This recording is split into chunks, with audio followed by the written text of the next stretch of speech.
प्रिय शिक्षार्थियों, राष्ट्रीय मुक्त विद्यालय शिक्षा संस्थान के माध्यमिक स्तर के एक पाठ पर आज हम चर्चा करेंगे। आपका बहुत स्वागत है। जिस पाठ पर हम चर्चा करेंगे उसका नाम है इसे जगाओ। यह एक कविता है और इसके कवि हैं भवानी प्रसाद मिश्र। शिक्षार्थियों, मुझे विश्वास है कि आप सबके साथ ऐसी कोई ना कोई स्थिति ज़रूर आती होगी। कुछ इसी प्रकार की स्थिति को लेकर आज इस कविता की हम चर्चा करेंगे जिसका नाम है इसे जगाओ। आपने अक्सर अनुभव किया होगा कि हम काम करने की बजाय आराम करना ज़्यादा पसंद करते हैं, लेकिन आराम करते हुए भी कहीं ना कहीं हमारे मन में यह चिंता बनी रहती है कि हमारा कुछ काम अभी बाकी है। और बहुत बार ऐसा भी होता है कि हम आलस छोड़कर पूरी लगन से अपने कार्य को सिद्ध करने में लग जाते हैं। व्यक्ति को उसके कर्तव्य के प्रति सचेत करती हुई ये जो कविता है, आज हम इसे पढ़ेंगे और चर्चा करेंगे। तो सबसे पहले हम बात करते हैं कि इस कार्यक्रम में हम क्या क्या सीखेंगे।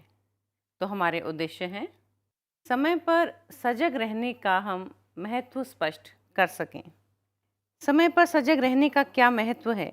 यदि हम समय पर जागृत रहकर, सचेत रहकर अपने कर्तव्यों का पालन करते हैं तो उससे हमें कितनी प्रसन्नता और कितनी संतुष्टि मिलती है, इस पर हम चर्चा करेंगे। दूसरा उद्देश्य है हमारा, सोकर पड़े रहने और जागने वाले व्यक्तियों के व्यवहार पर विश्लेषणात्मक चिंतन कर अंतर स्पष्ट कर सकें। हम सोकर पड़े रहने और जागने वाले व्यक्तियों के व्यवहार पर विश्लेषणात्मक चिंतन तो करेंगे ही, इनके बीच का अंतर भी स्पष्ट करेंगे।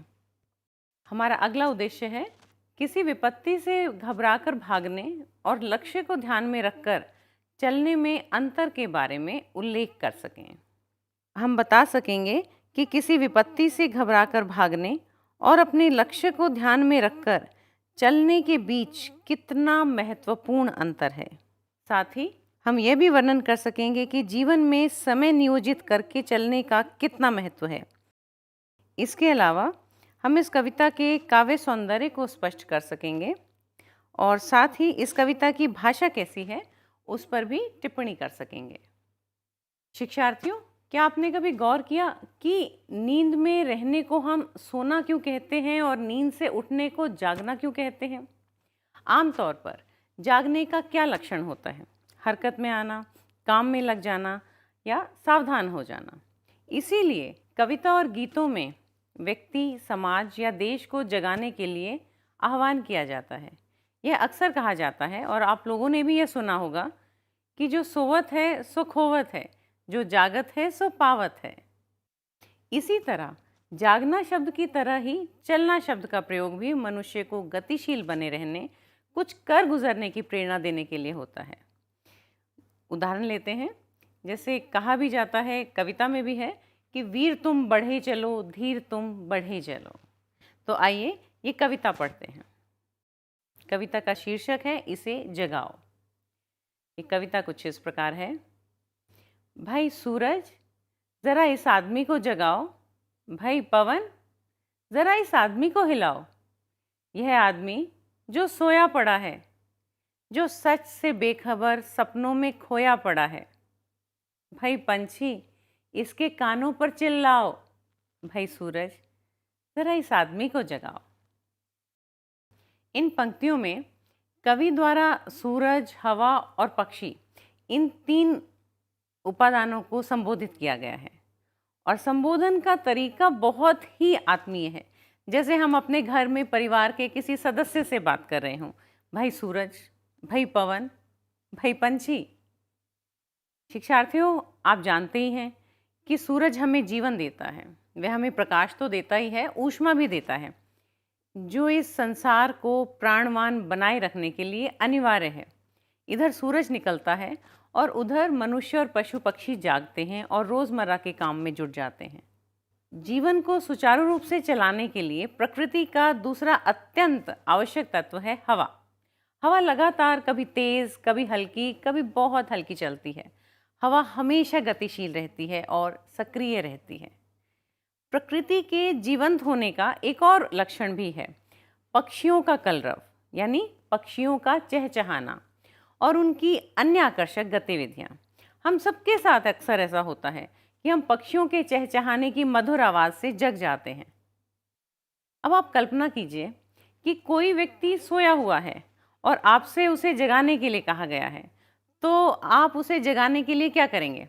आप उसे हिलाएंगे या उसे आवाज़ देंगे या फिर उसके कानों पर चिल्लाएंगे? कुछ ऐसी ही स्थिति इस कविता में भी है।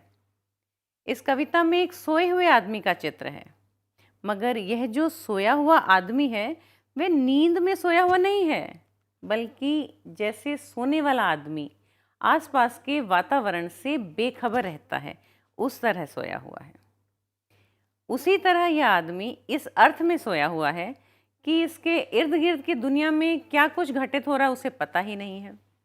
वह अपने आसपास क्या घटित हो रहा है उससे वह पूरी तरह से अनजान है। यह आदमी समय को, वक्त को ठीक से पहचान नहीं रहा। दुनिया और समाज का आज का सच क्या है उसे पता ही नहीं है।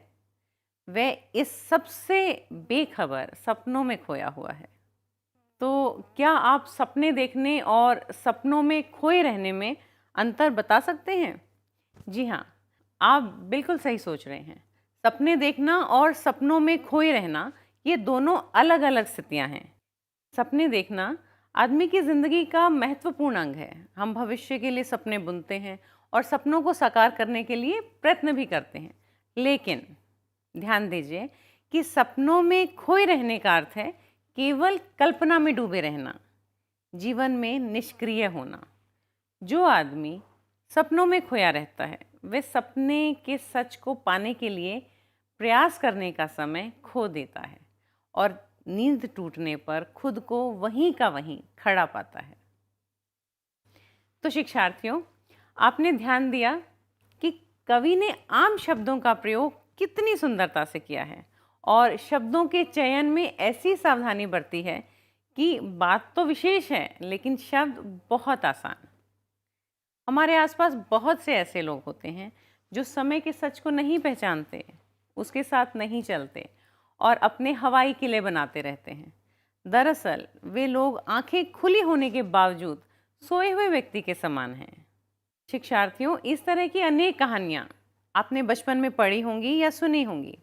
शेख चिल्ली की कहानी तो आपने अवश्य सुनी होगी, जिसमें शेख चिल्ली सपनों में खोया रहता है और अपना सर्वस्व गंवा देता है।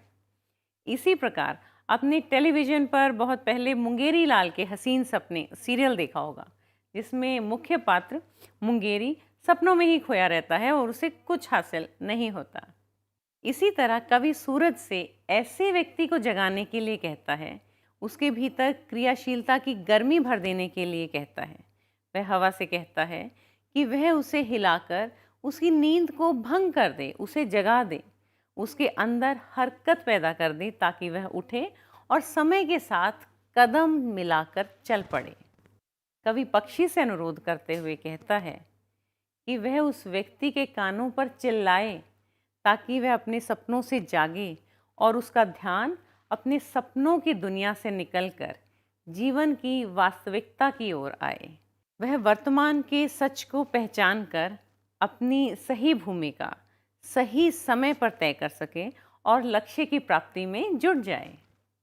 तो शिक्षार्थियों, कवि ने सूरज, हवा और पक्षी, प्रकृति के इन तीन उपादानों को मनुष्य की तरह आत्मीय भाव से संबोधित करते हुए उनसे आग्रह किया है कि वे समय के साथ न चल पाने वाले आदमी का सच्चाई से परिचय कराएं और उसके अंदर जागृति पैदा करें।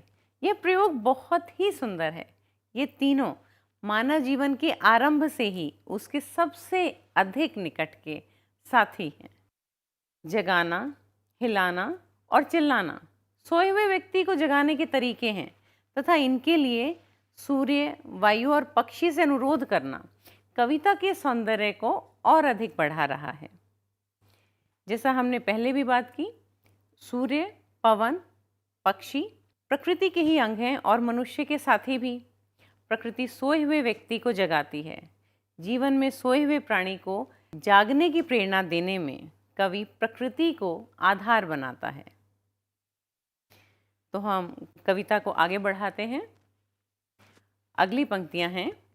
वक्त पर जगाओ, नहीं तो जब बेवक्त जागेगा ये, तो जो आगे निकल गए हैं उन्हें पाने घबरा के भागेगा ये। शिक्षार्थियों, यह तो हम जानते ही हैं कि इस कविता में कवि ने सूर्य, पवन और पक्षी का आह्वान किया है कि वे सच से बेखबर सोए हुए और सपनों की दुनिया में खोए हुए आदमी को जगाएं। तो आगे इसी क्रम में कवि कह रहा है कि इसे केवल जगाओ भर नहीं, बल्कि समय पर जगाओ। अगर यह व्यक्ति समय पर नहीं जागा तो इसके साथ के लोग बहुत आगे निकल जाएंगे। कहने का तात्पर्य है कि उन लोगों की उन्नति हो जाएगी और यह व्यक्ति बहुत पिछड़ जाएगा। समय बीत जाने पर जब इसे यह एहसास होगा कि इसके साथ के सभी लोग प्रगति के मार्ग पर आगे बढ़ गए हैं, तब इसे अपने पिछड़ने का बोध होगा और यह उनकी बराबरी करने के लिए घबरा कर भागेगा, यानी हड़बड़ाहट में कुछ करने का प्रयास करेगा और कुछ भी कर नहीं पाएगा। इन सब का परिणाम क्या होगा कि उसे क्रोध आएगा, मानसिक तनाव होगा, वह खुद से लड़ेगा और फलस्वरूप वह जीवन में असफल होता चला जाएगा। शिक्षार्थियों, हम अच्छी तरह से जानते हैं कि जो लोग किन्हीं कारणों से जब किसी काम को टालते रहते हैं तो ऐन वक्त पर उन्हें घबराहट होने लगती है। आप परीक्षा को ही लीजिए, कुछ विद्यार्थी साल भर मन लगाकर पढ़ते रहते हैं, थोड़ी थोड़ी मेहनत करते रहते हैं, उनका पूरा पाठ्यक्रम तैयार हो जाता है। ऐसे विद्यार्थी परीक्षा के दिनों में भी सहज और शांत रहते हैं और उनका जो परीक्षा फल है वह भी बहुत अच्छा आता है। इसके ठीक विपरीत कुछ विद्यार्थी ऐसे होते हैं जो साल भर के समय को बहुत अधिक मानते हुए कहीं और व्यस्त रहते हैं। वे तब जागते हैं जब परीक्षा के दिन नज़दीक आ जाते हैं। घबराहट में वे अपने आगे का समय भी ठीक से उपयोग नहीं कर पाते। परीक्षा के समय उनको बहुत चिंता होती है, उनकी स्मरण शक्ति भी ठीक से काम नहीं करती। अक्सर इन शिक्षार्थियों के साथ ऐसा होता है कि उन्हें जो थोड़ा बहुत भी आता है वे उसे भी अपनी परीक्षा में ठीक से नहीं लिख पाते।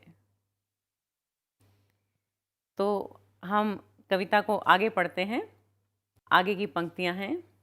घबरा के भागना अलग है, क्षिप्र गति अलग है। क्षिप्र तो वह है जो सही क्षण में सजग है। सूरज इसे जगाओ, पवन इसे हिलाओ, पंछी इसके कानों पर चिल्लाओ।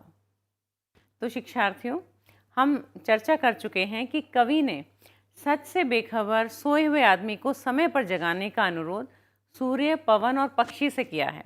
यह भी सही है कि सही समय पर अगर आदमी सचेत न हो तो वह हड़बड़ाने लगता है। कवि इसी बात को और अधिक स्पष्ट कर रहा है। वह कहता है कि घबराकर भागने और क्षिप्र गति अर्थात तेज गति से चलने में फर्क होता है। तेज गति का अर्थ तो सही अवसर पर सचेत होना है, सही मौके पर न चूकना है। जो सही अवसर का भरपूर उपयोग करते हैं वे ही प्रगति करते हैं, और जो सही अवसर पर चूक जाते हैं वे लाख उठापटक और माथापच्ची करने पर भी प्रगति नहीं कर पाते। सही क्षण में सजग व्यक्ति ही लक्ष्य प्राप्त करता है। इसीलिए कवि एक बार फिर सूरज, पवन और पक्षी से अनुरोध करता है कि वे समय के सच को न पहचानने वाले इस व्यक्ति को सच से परिचित कराकर उसके अंदर जागृति पैदा कर उसे क्रियाशील बनाएं, यानी उसे सक्रिय करें। घबराकर भागने और क्षिप्र गति में अंतर बताकर कवि ने समय और अवसर पर सचेत रहने के महत्व को बहुत सरलता से, सहजता से स्पष्ट किया है। शिक्षार्थियों, आपने भी ध्यान दिया होगा कि बातचीत के लहजे में तथा कम और आसान शब्दों में गंभीर बात कहने की कला बहुत कम कवियों में ही पाई जाती है। इस कविता में यह कला देखी जा सकती है। तो हमने इससे जगाओ कविता पर चर्चा की, उसे समझा। इस कविता में भवानी प्रसाद मिश्र ने प्रकृति के उन उपादानों से व्यक्ति के अंदर जागृति का भाव पैदा करने का आग्रह किया है, जो सृष्टि के आरंभ से ही स्वयं क्रियाशील हैं, सक्रिय हैं। सूरज रोज उदित और अस्त होता है, वह संसार को जीवन ऊर्जा प्रदान करता है और प्रकाश देता है। जीवन की समस्त हलचल का वह स्रोत है। हवा निरंतर चलती रहती है, वह भी संसार को जीवन प्रदान करती है। और यह तो आप जानते ही हैं कि पक्षियों का कलरव प्रातः काल से ही जीवन के गीत सुनाता है। तो इस तरह सोए हुए या समय की गति न पहचानने वाले आदमी को जगाने और क्रियाशील होने का संदेश देने के लिए ये बहुत ही उचित माध्यम है। और कवि ने यहाँ अपनी कल्पना और जीवन जगत के गहरे अनुभव का प्रयोग किया है। शिक्षार्थियों, जरा विचार कीजिए, यदि यह कहा जाता कि सोते मत रहो, जागो या सपनों की दुनिया से निकलो और कर्म में लगो, तो इसमें वह सौंदर्य कहाँ है? क्या इस कविता को पढ़कर आपने भी ऐसा महसूस किया? कवि ने प्रगति का अर्थ भी बहुत सुंदर ढंग से व्यक्त किया है। प्रगति हड़बड़ाहट में भागने से नहीं होती, बल्कि विचार पूर्वक स्थितियों को समझकर उनका आकलन करते हुए सही दिशा में प्रयास करने से होती है। इसके लिए आदमी को निरंतर सजग और सक्रिय रहना होता है। तो आइए अब हम कविता के भाव सौंदर्य पर बात करते हैं। भवानी प्रसाद मिश्र ने इसी तरह आम जनजीवन की रोज़मर्रा की जिंदगी के अनेकानेक साधारण सी लगने वाली बातों को अपनी कविता का विषय बनाया है। आपको स्पष्ट ही हो गया होगा कि वे सहज मानवीय संवेदनाओं के कवि हैं। कविता की भाषा की बात करें तो इसे जगाओ कविता को पढ़ते हुए आपने अनुभव किया होगा कि इसमें आम बोलचाल की भाषा का प्रयोग किया गया है।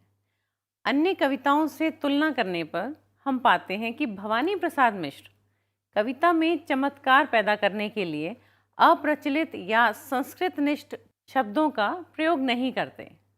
प्रचलित शब्दों और मुहावरों के प्रयोग से ही वे बड़ी से बड़ी बात कह देते हैं। उनकी एक कविता में कवि को संबोधित करते हुए उन्होंने कहा है कि जिस तरह मैं बोलता हूँ उस तरह तू लिख, और उसके बाद भी मुझसे बड़ा तू दिख। जिस तरह आम आदमी बोलता है उस तरह की भाषा में उच्च कोटि की कविता करना बहुत मुश्किल काम है। भवानी प्रसाद मिश्र ने इस चुनौती को स्वीकार किया और वे निरंतर आम बोलचाल की भाषा में ही जनता की संवेदनाओं और भावनाओं को व्यक्त करते हैं। वे भाषा की सादगी के एक समर्थ कवि हैं। शिक्षार्थियों, आपने इस कविता में संबोधन पर ध्यान दिया? भाई सूरज इसे जगाओ, ये पढ़कर लगता है जैसे कवि अपने किसी बहुत ही आत्मीय से बात कर रहा हो। भाई के साथ संबोधन हिंदी बोलने वाली जनता की आम शैली है, जैसे भाई खाना हो गया क्या, भाई तुम भी तो कर सकते थे। इसी तरह कवि ने सूरज के लिए कोई अन्य पर्याय नहीं चुने। कवि दिनकर, मार्तंड, सविता आदि का प्रयोग कर सकता था, परंतु उसने सूरज ही लिखा है, जो बहुत ही आम बोलचाल की भाषा है।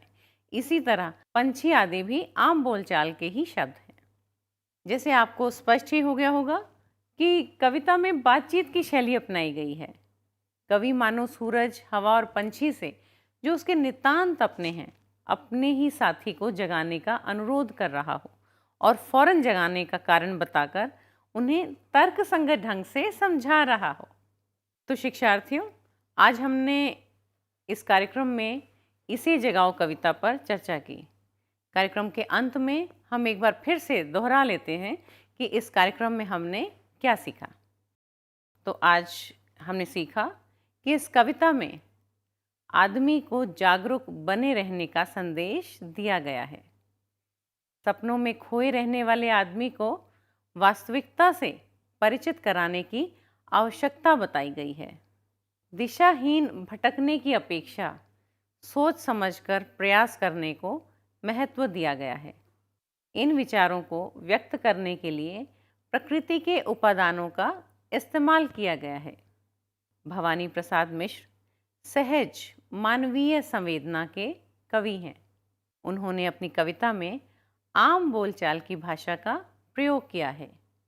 कविता साधारण शब्दों और आम भाषा में गंभीर विचारों को व्यक्त करने में समर्थ है। कविता में बातचीत की शैली का सुंदर प्रयोग हुआ है। तो शिक्षार्थियों, हमारा यह कार्यक्रम यहीं समाप्त होता है।